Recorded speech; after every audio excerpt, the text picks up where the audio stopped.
Глава 1956. Приманка. Затем все фигуры Хань Ли разом разбежались в разные стороны. Неужели он думает, что такая жалкая уловка сработает на мне? Один из клонов холодно хмыкнул, прежде чем сложить ручную печать, и позади него во вспышке серого света появилась гигантская дьявольская проекция. У дьявольской проекции была пара рогов на голове и несколько массивных щупалец на спине. Он издал угрожающий рык, прежде чем гигантский вертикальный глаз внезапно появился на его груди среди вспышки малинового света. Этот огромный глаз занимал почти половину всей площади его груди и светился зеленым светом, представляя душераздирающее зрелище. Клон издал громкий крик, и вспышка зеленого света вырвалась из гигантского глаза, прежде чем во вспышке исчезнуть в кристаллической стене. В следующее мгновение клон закрыл глаза, и лазурный свет начал беспрестанно вспыхивать на его лице. Через некоторое время он сказал уверенным голосом: «Есть 2 реальных тела и 6 проекций. Одно из них должно быть клоном, и оно движется в другом направлении от его истинного тела. Похоже, он понял наши намерения и снова пытается нас сбросить. Быстрее! Не дайте ему уйти!» Холодно сказал другой клон. Конечно. Однако, как только другой клон собирался сказать что-то еще, духовный свет внезапно вспыхнул на кристаллическом экране, и изображение изменилось на Юаньча, сидящую на своем каменном стуле. Есть 2 настоящих тела, мы возьмем по одному. Если кто-то из нас найдет свое настоящее тело, немедленно сообщите другому, проинструктировала Юаньча, как только появилось ее изображение. Хорошо, мы сделаем, как ты говоришь, немедленно согласился один из клонов Сюэгуана. Юаньча кивнул, прежде чем взмахнуть рукавом по воздуху, и изображение на кристаллической стене мгновенно исчезло. Почти в тот же самый момент бесчисленные руны вырвались из каменного зала в бешенстве, прежде чем сформировать гигантскую телепортационную формацию внизу. Каменный зал повернулся в центре формации, прежде чем исчезнуть во вспышке. «Пошли», — сказал один из клонов Сюэгуана. Затем 3 клонов одновременно сложили ручные печати, и от их тел засиял ярко-малиновый свет. В следующее мгновение гигантская нефритовая пластина выпустила вспышку ослепительно-белого света, и ее скорость увеличилась более чем в 2 раза. Тем временем все копии Хань Ли разбежались в разные стороны, мгновенно исчезнув вдали. В нескольких сотнях тысяч километров пряталась армия из более чем 1000 элитных дьявольских существ, готовясь к засаде. Через несколько мгновений армия получила приказ, и они сразу же разделились на 2 части, прежде чем броситься в разные стороны. Что же касается места, в котором всего несколько минут назад находился Хань Ли, то ни одно из дьявольских существ больше не интересовалось им. Примерно через 10 минут шар пурпурного света внезапно вспыхнул из-за приземленной лазурной скалы внизу на земле, и тут же внезапно появилась серебристая гуманоидная фигура. Это был другой Хань Ли. Этот Хань Ли вообще не излучал ауры, и как только он появился, он закрыл глаза, прежде чем высвободить свое духовное чувство. Убедившись, что в радиусе нескольких тысяч километров нет дьявольских владык, на его лице появился намек на восторг. Он тут же перевернул руку, чтобы достать тонкий предмет, похожий на кожу, и бросил его себе на тело.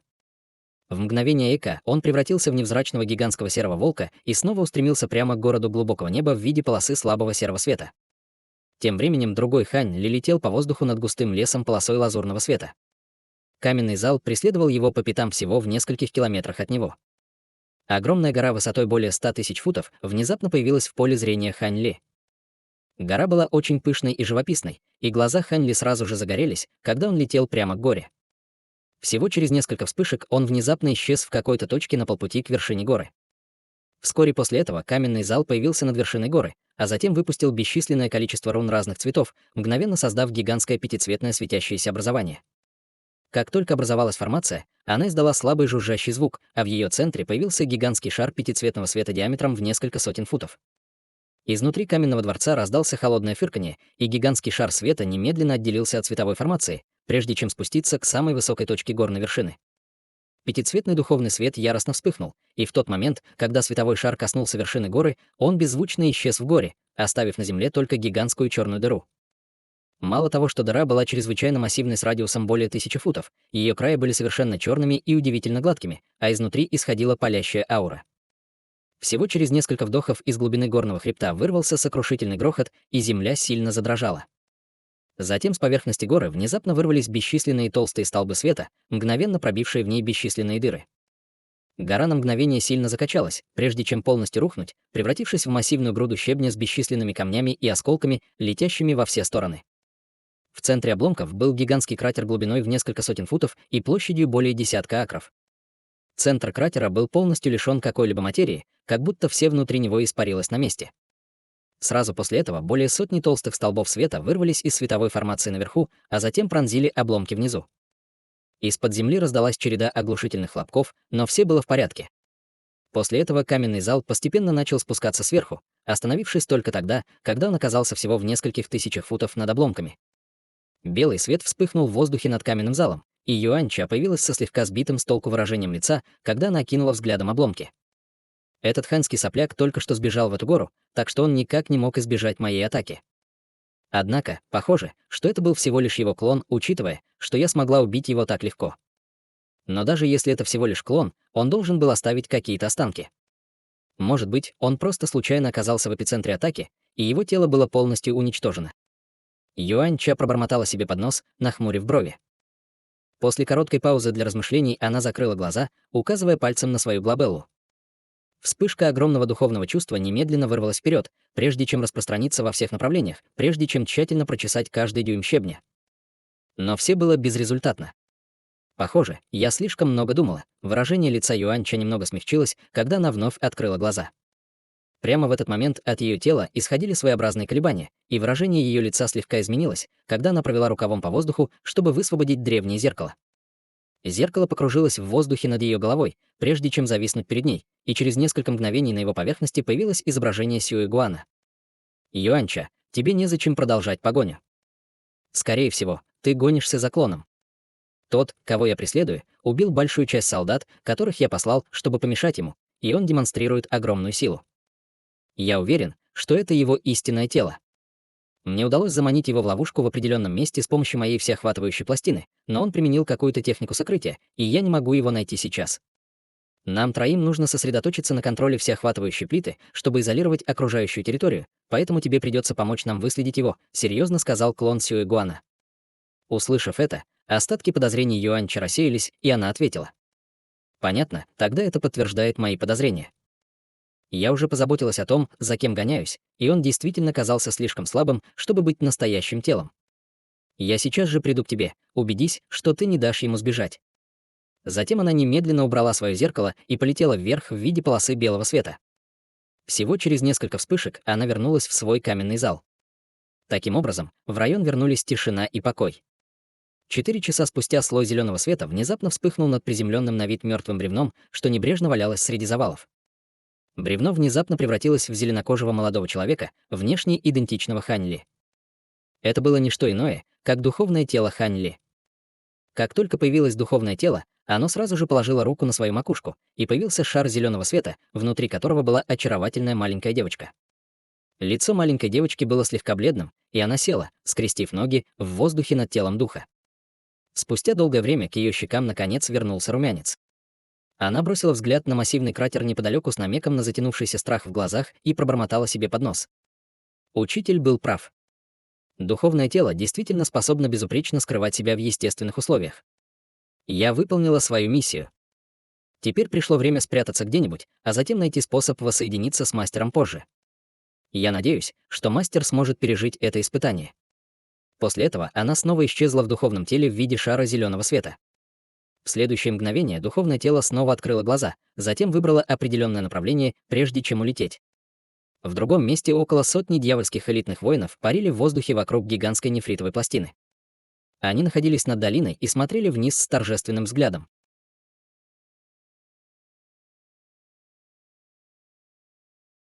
Глава 1957. Диверсия.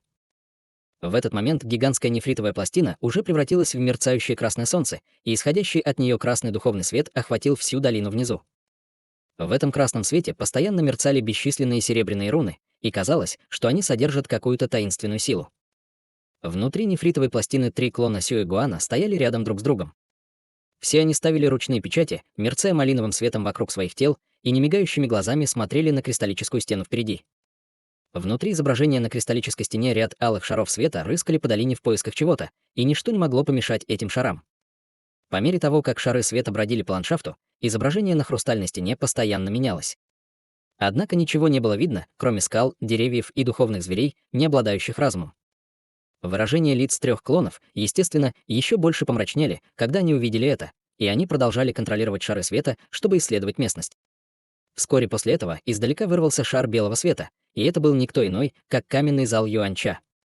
Каменный зал мгновенно достиг нефритовой плиты, прежде чем остановиться на месте, и почти в тот же момент Юаньча вышла из каменного зала во вспышке белого света. «Наконец-то ты прибыла», — с улыбкой сказал клон Сюэгуана в центре. «Хватит болтать. Вы уверены, что ханский сопляк застрял в долине?» — спросила Юаньча. «Конечно, я бы не посмел лгать тебе о чем-то подобном. После того, как я догнал его, он попытался использовать технику движения Земли, чтобы уйти, поэтому я закрыл всю эту область своей всеохватывающей пластиной. Он никак не может сбежать отсюда, но он использовал какую-то технику сокрытия, которой удалось избежать моего обнаружения, так что мне придется побеспокоить тебя», — ответил другой клон Сюэгуана. «Хорошо, я немедленно применю свою технику дьявола великого происхождения, чтобы вытолкнуть его на открытое пространство», — кивнула Юаньча. «Пожалуйста, позволь одному из нас войти с тобой в долину, чтобы защитить тебя от возможных скрытых атак, пока ты раскрываешь его», — холодно сказал последний клон Сюэгуана. «Защитить меня? Похоже, ты просто хочешь приглядывать за мной». Выражение лица Юаньча помрачнело, когда она услышала это. «Хе-хе, ты неправильно истолковываешь мои намерения, коллега-дос Юаньча. Это человеческое отродье полон уловок, и у него есть несколько могущественных сокровищ, которые потенциально могут быть очень опасными», — усмехнулся в ответ клон Сюэгуана посередине. «Тогда делай, что хочешь. Я не буду мешать тебе послать кого-нибудь сопровождать меня, но тебе лучше ничего не пытаться делать. В противном случае, если что-то пойдет не так, не обвиняй меня в том, что я отвернусь от тебя». Юаньча сказала в невыразительной манере. Сразу же после этого она вернулась в свой каменный зал, не дожидаясь ответа Сюэгуана. Улыбка на лице среднего клона Сюэгуана сразу же исчезла, и он сказал другому клону: «Хорошо, как мы и планировали ранее, иди и присматривай за ней. Если она выследит этого сопляка, немедленно сообщи нам. Мы не можем позволить ей добраться до него первой. Будьте уверены, я обязательно буду внимательно следить за ней». Этот паршивец, скорее всего, уже исчерпал свои силы, но Юаньча все равно не сможет легко его поймать. Прежде чем он появится, обязательно сохраняйте ограничение всеобъемлющей пластины, чтобы он снова не сбежал, ответил клон. Два других клона, естественно, дали утвердительный ответ. Тем временем из каменного зала внезапно раздался грохот, и бесчисленные руны вспыхнули на его поверхности, когда он разделился на двух каменных гигантов. Юаньча стояла на голове одного из великанов и сделала ручную печать, по которой два каменных великана спустились к центру долины. В то же время из нефритовой пластины вырвался шар малинового света, прежде чем также полететь вниз. Через несколько мгновений Юаньча и один из клонов Сюэгуана приземлились на ровном участке земли в долине. Юаньча осмотрел окрестности, прежде чем дать указание двум каменным гигантам. «Старейшины, начните свою трансформацию». «Да, госпожа Юаньча». Немедленно ответили два каменных гиганта. Из их тел вырвался яркий серый свет, и они мгновенно превратились в пару каменных столбов, высота каждого из которых превышала 1000 футов. На поверхности двух колонн был выгравирован ряд странных узоров и рун, что создавало довольно загадочное зрелище. Тотем и Шелунь. Я очень впечатлен тем, что этим двум вашим подчиненным удалось развить такую способность. Заинтригованно сказал клон Сюэгуана. Эти двое определенно входят в десятку, если не в тройку самых могущественных существ расы каменных дьяволов. Если они даже не могут сделать что-то подобное, то зачем мне столько лет защищать их в нашем священном царстве? Юаньча ответила холодным голосом. Хе-хе, если бы каменные дьяволы под моим командованием были такими могущественными, я бы также сделал все, что в моих силах, чтобы защитить их. Хорошо, пока отложим это в сторону, вы призвали эти тотемы, чтобы усилить силу вашей техники дьявола великого происхождения. Спросил клон Сюэгуана. Даже твоя всеохватывающая пластина не смогла выследить это ханское отродье, так что простого использования техники дьявола великого происхождения тоже может быть недостаточно. Однако, с помощью тотемов Шелунь я смогу найти его, подтвердила Юаньча. Клон Сюэгуана кивнул в ответ, прежде чем замолчать. Юаньча тоже не собиралась говорить дальше, и ее тело качнулось, прежде чем она появилась между двумя каменными колоннами. Вспыхнул белый свет, и из земли поднялась древняя каменная платформа, подняв ее более чем на 100 футов в воздух. Она глубоко вздохнула, прежде чем сложить ручную печать, затем провела другим рукавом по воздуху, выпустив около дюжины маленьких черных флажков, и все они прочно укоренились на земле возле каменной платформы. Затем она испустила деликатный крик, и из ее спины вырвалась полоса черного света, прежде чем превратиться в гигантскую дьявольскую проекцию с 3 головами и 6 руками. Проекция была одета в блестящие черные доспехи, и все ее тело излучало непреодолимую зловещую ауру. Ее 6 глаз были ярко-красными и совершенно лишенными эмоций. Юаньча начала петь тихим голосом, прежде чем наложить около дюжины заклинательных печатей вокруг себя, и все они мгновенно растворились в воздухе. Маленькие черные флажки немедленно издали в ответ жужжащий звук и быстро раздулись до более чем сотни футов в высоту во вспышке черного света. Прямо в этот момент гигантская дьявольская проекция позади Юаньча внезапно подняла головы, прежде чем сделать хватательное движение вверх всеми 6 руками.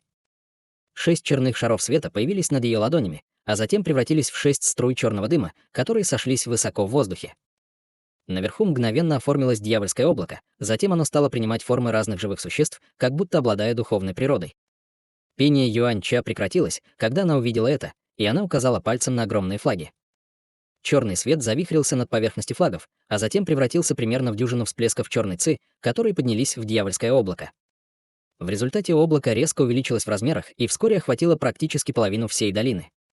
Холодный свет вспыхнул в глазах Юаньча, и она резко открыла рот, прежде чем выпустить несколько шаров эссенции крови в дьявольское облако наверху. Эссенция крови превратилась в капли кровавого дождя, которые мгновенно исчезли в облаке, и в то же время 2 каменные колонны испускали ореолы пятицветного света. С каждым ореолом, проходившим сквозь дьявольское облако, оно слегка увеличивалось в размерах, и вскоре после этого внутри него среди вспышек малинового света возникали бесчисленные алые нити. Они приплелись с черным облаком и проявили бесчисленные шары черной ци размером с кулак, которые затем превратились в черных ворон размером с ладонь. Всего было более 10 тысяч этих ворон, что создавало душераздирающее зрелище. «Идите», — проинструктировала Юаньча, взмахивая рукавом в воздухе. Вороны кружили вокруг, прежде чем полететь в определенном направлении в долине, в то время как Юаньча закрыла глаза, прежде чем прижать палец к своей глобелле, казалось, что-то чувствуя в тишине. Выражение лица клона Сюэ-Гуана слегка изменилось при виде массового вылета такого количества ворон, но он ничего не сказал. Вороны, казалось, обладали нематериальными телами, поскольку они могли преодолевать все физические препятствия на своем пути, и всего через несколько мгновений они прочесали почти половину всей долины, но так и не смогли ничего обнаружить. В тот момент, когда Юаньча призвала ворон обратно, прежде чем отправить их в другом направлении, внезапно раздался резкий звенящий звук, и клон Сюэ-Гуана слегка запнулся, прежде чем поспешно положить руку на свою талию. Хрустальный шар размером с яйцо мгновенно вылетел вперед, прежде чем превратиться в полупрозрачный световой экран, внутри которого можно было увидеть 2 других клонов Сюэ-Гуана. «У нас плохие новости.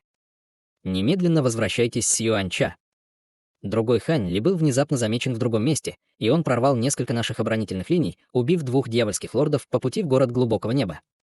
Хань Ли использовал незавершенное глубокое небесное сокровище и выпустил рой пурпурно-полосатых золотых жуков-пожирателей, так что он почти наверняка является настоящим телом. Нас всех обманули, сейчас мы преследуем еще один его клон. Я уже отдал приказ остановить его любой ценой. Если мы поторопимся сейчас, мы все еще сможем его поймать. Настойчиво сказал один из 2 клонов Сюэ-Гуана. Выражение лица клона Сюэ-Гуана значительно помрачнело, когда он услышал это, и он поспешно повернулся к Юаньча. «Ты слышала это? Забудь об этом клоне, мы должны немедленно покинуть это место».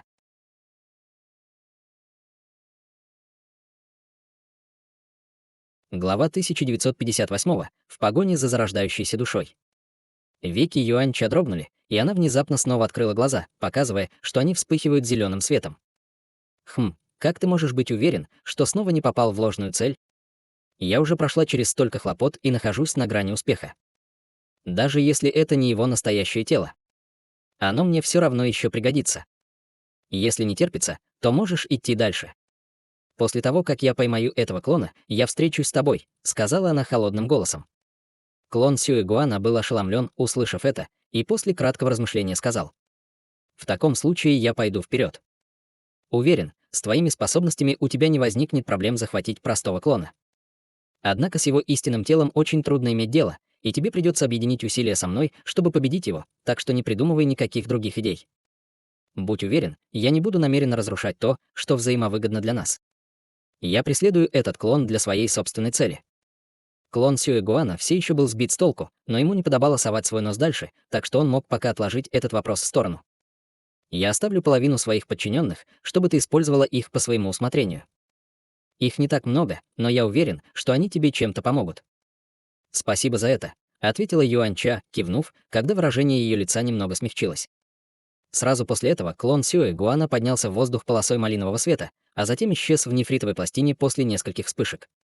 Через несколько мгновений на поверхности нефритовой пластины появилась пленка малинового света, которая тут же исчезла. Множество элитных дьявольских существ, собравшихся вокруг нефритовой пластины, также исчезло. Но тут все же осталось более сотни дьявольских существ. Их возглавляло дьявольское существо поздней стадии пространственной закалки, и все они спустились к Юань-Ча. Лидер дьявольских существ шагнул вперед, прежде чем низко поклониться. «Госпожа Юань-Ча, мастер Сюэ-Гуан уже ушел. У вас есть для нас какие-либо приказы?» Несмотря на то, что он был подчиненным Сюэ-Гуана, это дьявольское существо действовало в высшей степени уважительно по отношению к Юань-Ча. «Нет, просто подожди пока», — безразлично проинструктировала Юань-Ча. «Да, хозяйка». Дьявольское существо, естественно, приняло приказ без возражений. Таким образом, все дьявольские существа рассеялись по каменной платформе в ожидании дальнейших указаний. Что касается Юань-Ча, она снова медленно закрыла глаза, и вскоре после этого вороны-убийцы завершили свои поиски в другом углу долины, а затем продолжили свой путь в другом районе. Вскоре после этого они, наконец, кое-что обнаружили. Как только вороны пролетели над невысоким кустом, более сотни из них внезапно начали кружить вокруг растения, громко крича. Юань-Ча резко открыла глаза, и на ее лице появилось ликующее выражение, когда она устремилась к кусту полосой белого света. С ее скоростью ей потребуется всего несколько вспышек, чтобы добраться до места назначения, и прямо в этот момент пространство вокруг куста слегка исказилось. Сразу после этого, перед тем, как улететь, возникла вспышка слабой черной ци, но было явно уже слишком поздно. Юань-Ча указала пальцем на черную тень, и все ближайшие вороны тут же начали крайне неприятно кричать, летя к черной тени, как мотыльки на пламя. Возможно, одна или две из этих ворон не представляли бы никакого беспокойства, но из-за того, что их одновременно налетело более 1000, черная тень была вынуждена остановиться и показать свою первоначальную форму. Это была чернильно-черная зарождающаяся душа, похожая на Ханьли, и все ее тело излучало плотную дьявольскую ци. Это было не что иное, как вторая зарождающаяся душа Ханьли. Эта вторая зарождающаяся душа была не такой могущественной, как основная зарождающаяся душа Ханьли, но после испытания в огромном ледниковом царстве она достигла пика стадии пространственной закалки и обладала чрезвычайно мощными искусствами совершенствования дьявольского даа. Несмотря на то, что она была вынуждена остановиться из-за приближающейся стаи ворон, она ничуть не запаниковала, потирая руки, прежде чем поднять их обе одновременно. Поднялся свирепый черный ветер, и изнутри вырвались два всплеска чернильно-черной дьявольской ци, превратившись в пару черных питонов, которые набросились прямо на ворон. Два питона пронеслись по воздуху, и все вороны на их пути были мгновенно уничтожены. Несмотря на то, что пара питонов одержала верх, вторая зарождающаяся душа не собиралась останавливаться, поскольку быстро сделала еще несколько ручных печатей. Прямо в этот момент наверху вспыхнул духовный свет, и Юань-Ча появилась, прежде чем немедленно протянуть вниз одну из своих тонких рук, прежде чем сделать хватательное движение. Раздался оглушительный гул, когда гигантская белая рука появилась из ниоткуда, затем растопырила пальцы и надавила вниз. С ее огромными способностями, если бы руке позволили опуститься, вторая зарождающаяся душа никак не могла сбежать. К счастью, вторая зарождающаяся душа уже была готова к этому сценарию и имела в рукаве спасательную способность. Внезапно она взорвалась, из нее вылетело около дюжины чернильно-черных огненных шаров. Каждый огненный шар был размером с яйцо, и каждый из них мгновенно превращался в чернильно-черную зарождающуюся душу, прежде чем появиться в нескольких сотнях футов от них. «Ты все еще думаешь, что сможешь уйти?» Юань-Ча подняла брови и испустила деликатный крик, прежде чем произнести своеобразное заклинание.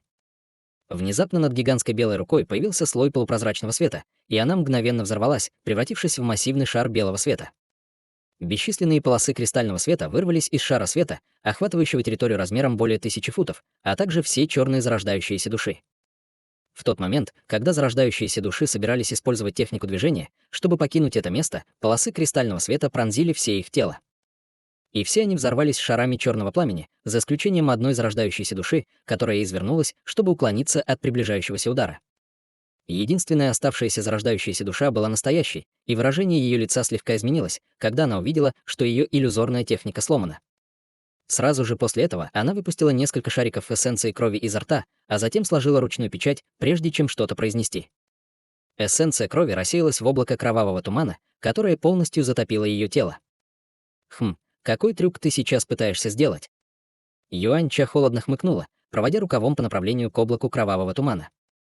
Кусок черной ткани в мгновение ока вылетел из ее рукава, а затем мгновенно прорезал кровавый туман, словно проекция. Однако почти в тот же момент из кровавого тумана также появилась полоса малинового света, прежде чем улететь вдаль. В следующее мгновение малиновый свет вспыхнул в далеком небе, когда появилась малиновая нить, затем расплылась, прежде чем снова исчезнуть. Юаньча слегка запнулась, увидев это, прежде чем на ее лице снова появилось ледяное выражение. Это техника уклонения кровавой тени. С ней действительно довольно сложно иметь дело, но этого недостаточно, чтобы сбежать от меня. Она махнула рукой вдаль, и две гигантские каменные колонны слегка задрожали, прежде чем подняться в воздух. Затем они объединились в одно целое, чтобы снова сформировать каменный зал, прежде чем рвануть прямо к Юаньча. Юаньча влетела в каменный зал, прежде чем дать указание дьявольским существам внизу, а затем улетела в виде шара белого света. Дьявольские существа внизу, естественно, поспешно последовали за ней, и, таким образом, область была освобождена в мгновение ика. Тем временем в воздухе над озером, которое находилось в бесчисленных километрах от второй зарождающейся души, Хань Ли применил свое искусство меча, чтобы создать гигантского лазурного дракона, состоящего из бесчисленных полос меча Ци. Лазурный дракон набросился на дьявольское существо высокого уровня с насекомоподобным телом, и дьявольское существо было мгновенно разорвано на части. Даже его зарождающаяся душа была мгновенно уничтожена, прежде чем она смогла сбежать. Хань Ли провел рукавом по воздуху, и лазурный дракон снова распался на бесчисленные полосы лазурного меча Ци. Меч Ци вращался в воздухе, прежде чем метнуться обратно к Хань Ли, а затем исчез в его теле во вспышке лазурного света. Помимо тела только что убитого дьявольского существа высокого уровня, поблизости парило около дюжины тел других дьявольских существ высокого уровня. После того, как вся ци меча вернулась в его собственное тело, лицо Хань Ли значительно побледнело, и только после того, как его магическая сила несколько раз проциркулировала по его меридианам, его цвет лица немного улучшился. Похоже, они уже разобрались.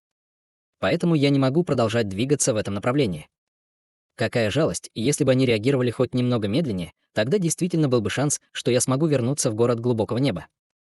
Но я не могу позволить себе стать предсказуемым, поэтому мне придется попытать счастье, пойдя в другом направлении. Хорошо, что мои преследователи уже отправились в другую сторону, так что есть хороший шанс, что я смогу сбежать, размышлял про себя Хань Ли. Когда Хань Ли применил эту секретную технику, чтобы вызвать в воображении свои проекции, Кьюэр и его вторая зарождающаяся душа были среди проекций, и они приманили двух священных предков. Между тем он скрылся, используя талисман невидимости высокого зенита, и остался на том же месте. С его резким увеличением базы культивирования талисман невидимости высокого зенита не мог слишком долго поддерживать свой эффект маскировки. Если бы Юаньча и Сюэгуан просто остались на месте какое-то время, он был бы вынужден раскрыть себя, и именно поэтому он не использовал свой талисман раньше во время побега.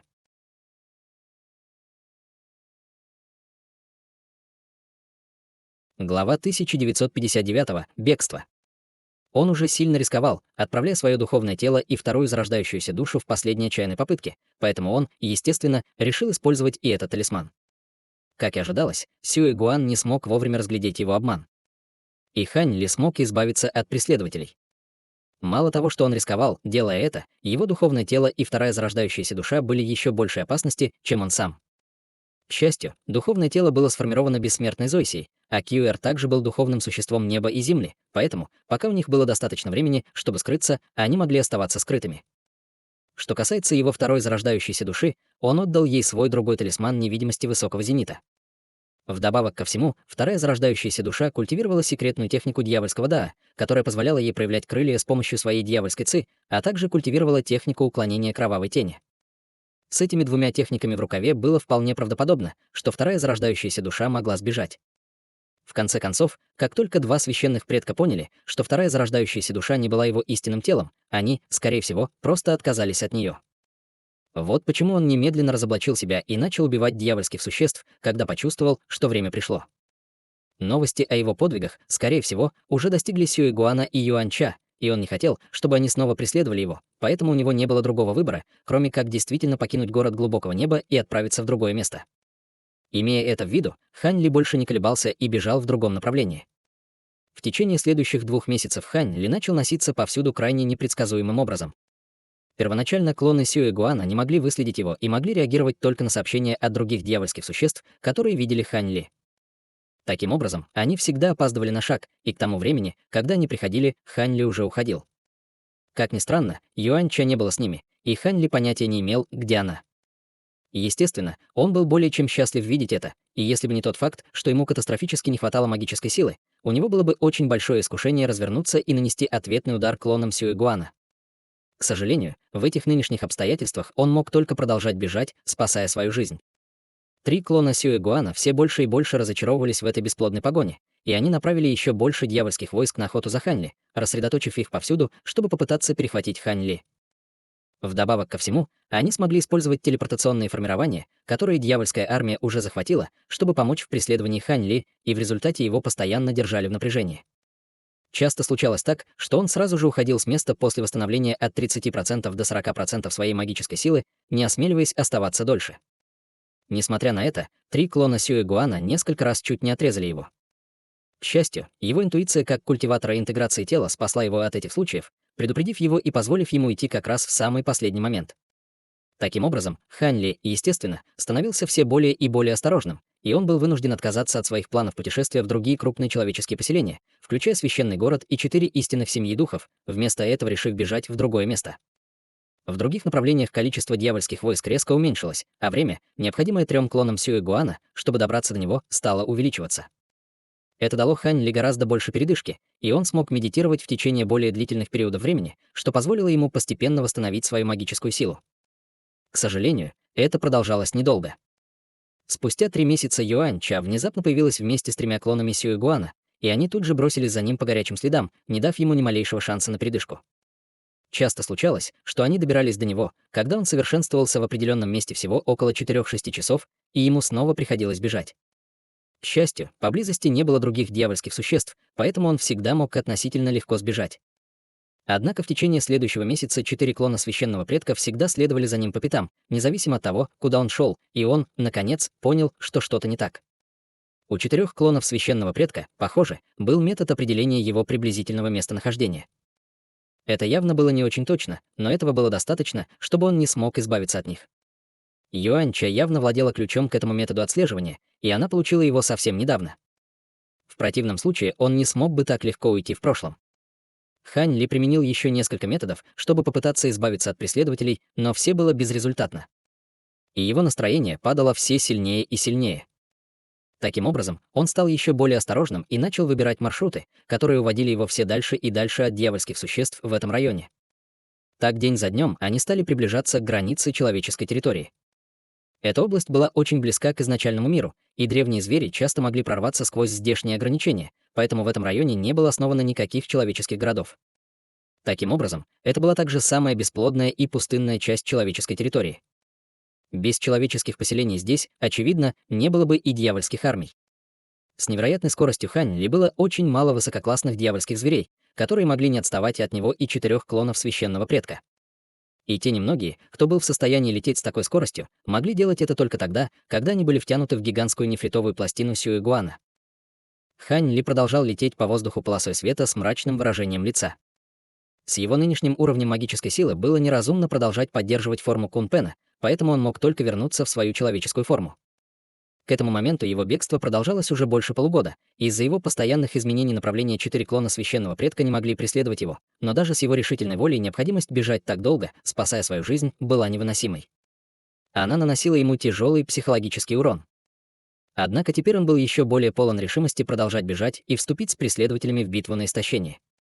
4 клона священных предков никак не могли продолжать это вечно.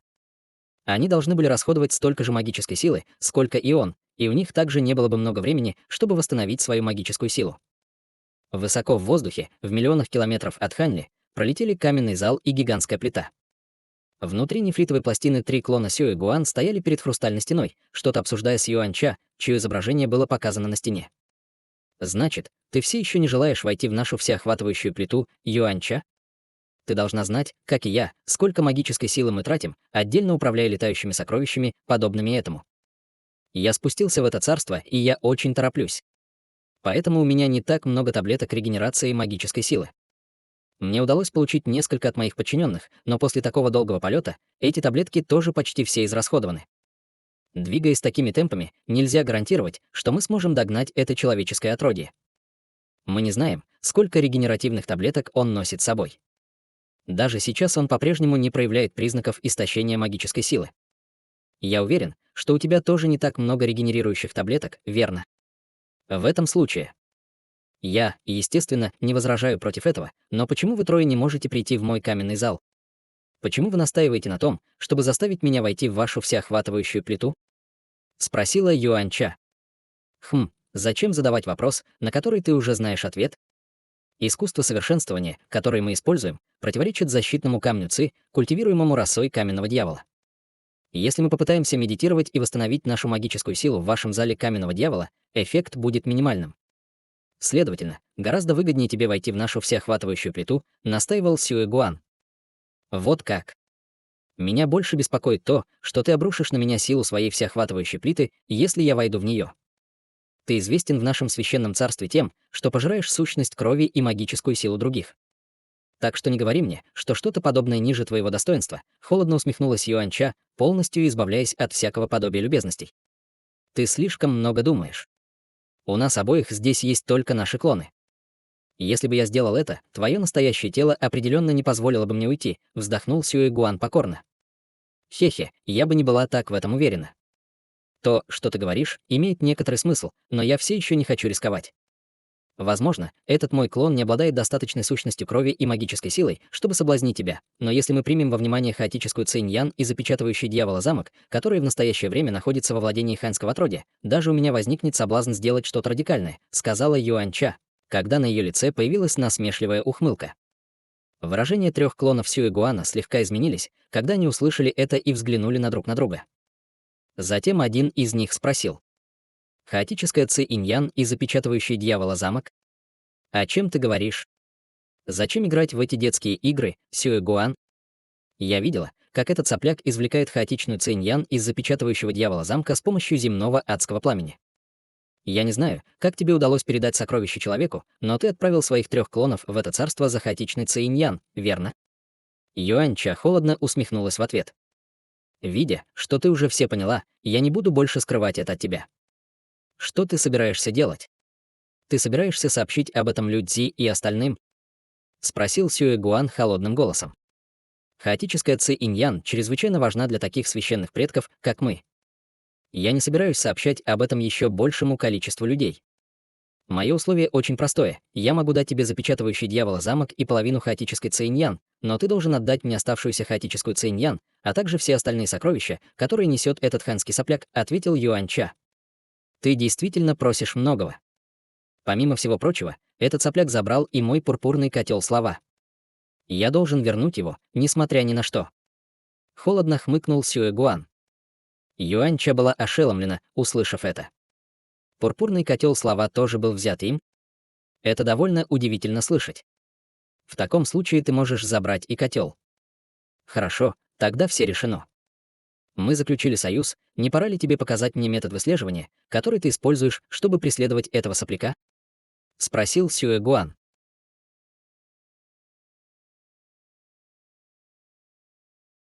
Глава 1960. Черный гроб.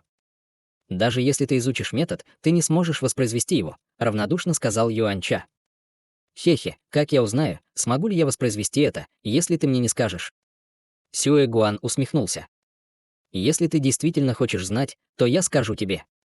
Помнишь, как я осталась, чтобы разобраться с клоном того человеческого отродья? Спросила Юанька. Конечно. Ты оставалась там несколько месяцев и вообще не упоминала об этом после встречи со мной. Может быть, этот метод отслеживания имеет какое-то отношение к этому его клону? Спросил Сюэ Гуан. Действительно. Этот клон на самом деле является одной из его зарождающихся душ. Несмотря на то, что он находится только на поздней стадии пространственной закалки, он развил несколько мощных спасительных способностей. Даже после столь долгого преследования я все еще не могла остановить его от самодетонации. Потому и получила его в виде бесчисленных клочков фрагментов души. В конце концов, я смогла захватить только один из фрагментов души, мрачно сказала Юаньча. Что? Зарождающаяся душа стадии пространственной закалки сумела сбежать от тебя?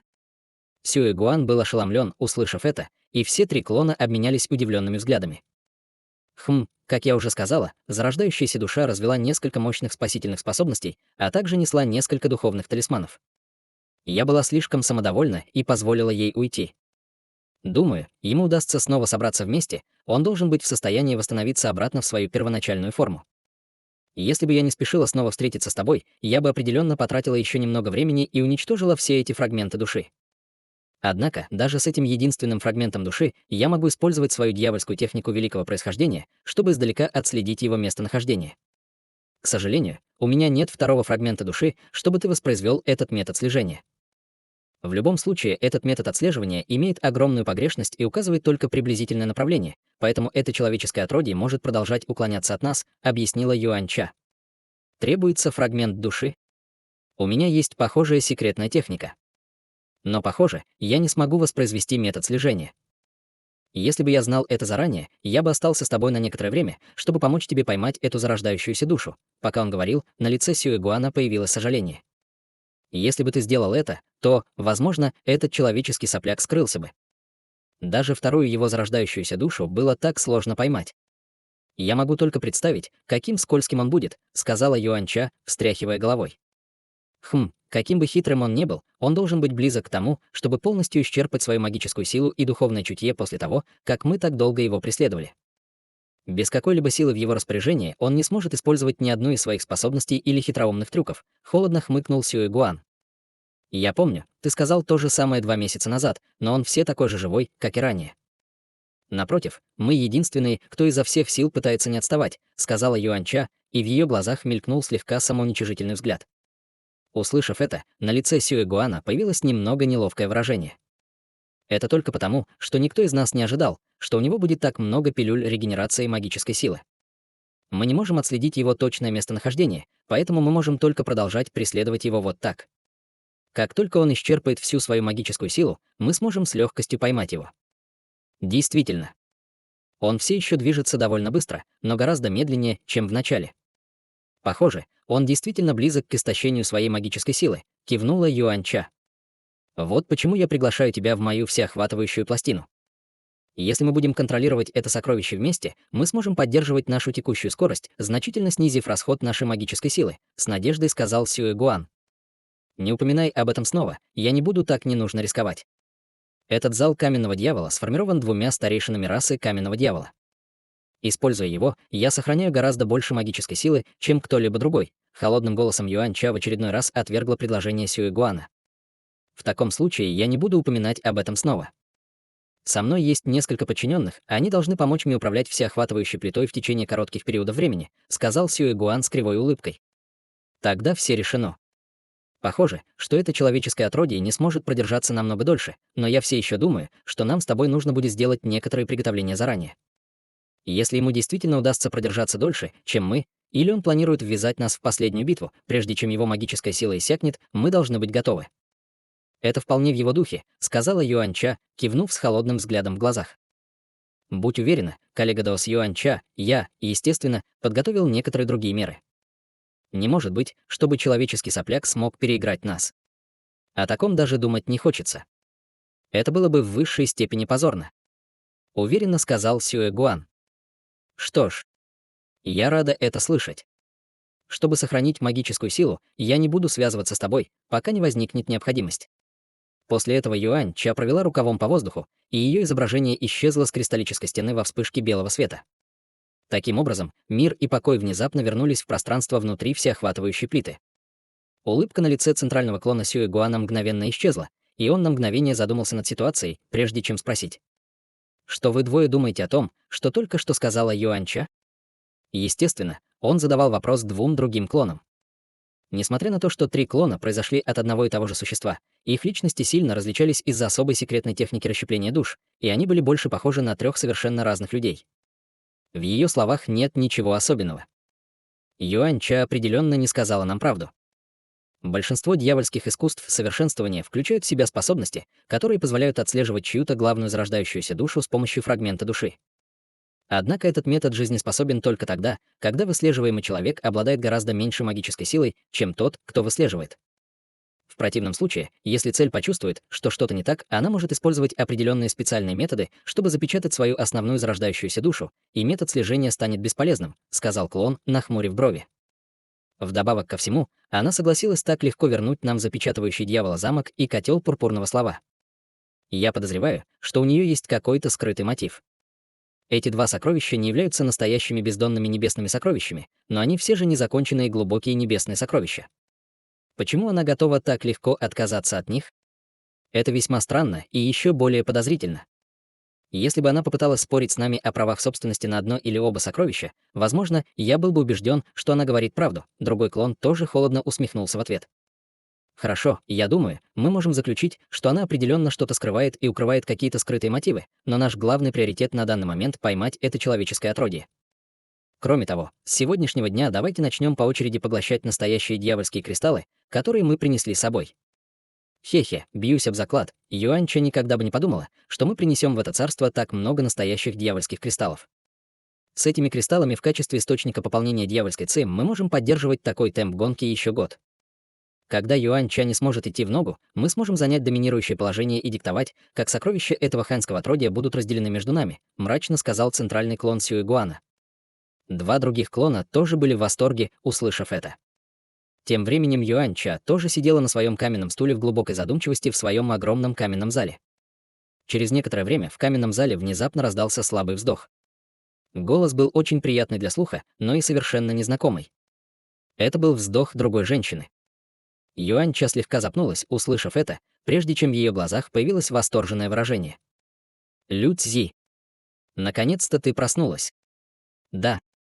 Это все благодаря твоей готовности одолжить мне свое физическое тело, поэтому я смогла спуститься в царство духов, не будучи замеченной кем-либо еще», усмехнулся незнакомый женский голос. «Ты погрузилась в глубокий сон как раз в тот момент, когда я врывалась в это царство, и не просыпалась в течение нескольких лет». «Я была очень обеспокоена», — сказала Юань-Ча.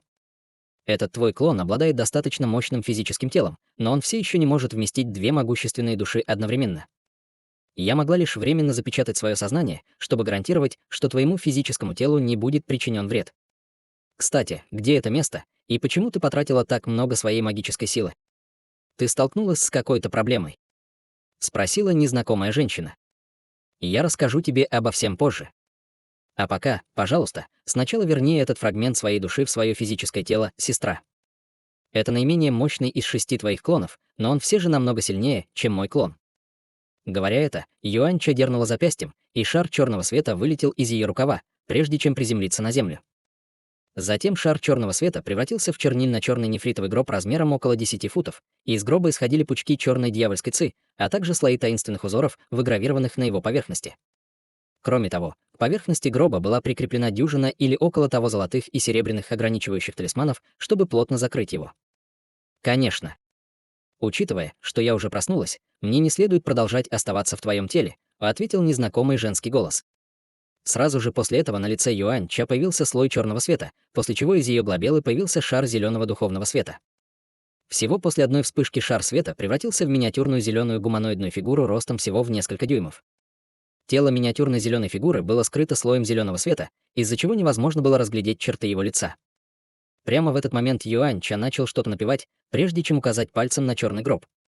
Все золотые и серебряные талисманы на гробу загорелись по ее приказу и быстро сгорели. Сразу же после этого крышка гроба поднялась в воздух, и плотная дьявольская ци вырвалась наружу, быстро заполнив весь зал. Миниатюрная зеленая фигурка мгновенно исчезла в гробу, как шар зеленого света.